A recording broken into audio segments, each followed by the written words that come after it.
Chinese authorities now calling a fiery car crash on Monday a terrorist attack.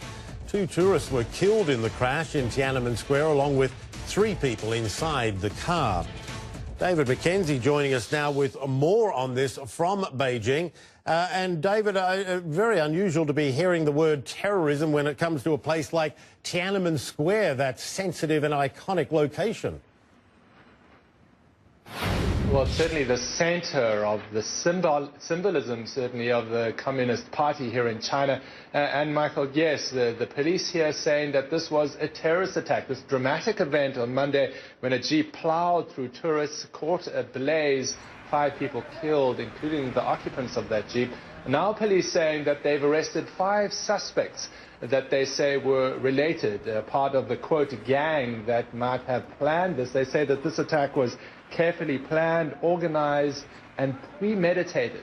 The police here say that it was a man, his wife, and the man's mother who were in that jeep. They found paraphernalia after the fact of a gas cylinder, matches, as well as a flag bearing what they say was religious extremist writing. So certainly, according to police here, it appears to be a terrorist attack.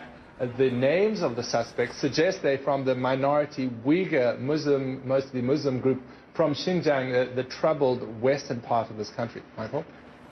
Yeah, tell us a little bit more about those claims and what we are, what we've seen before from Uyghurs when it comes to them protesting.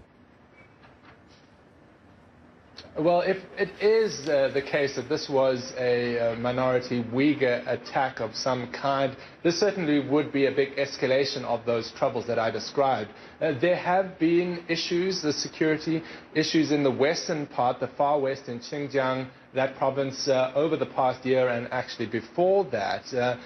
Chinese authorities have often blamed that on pan-jihadi groups with links to Central Asia that they say are agitating for independence of that province. Uyghurs themselves, particularly those representing Uyghurs in the diaspora, have said this is more about personal issues or frustrations from the Uyghurs, from economic issues that they say they are dominated by the dominant Han Chinese group in that area.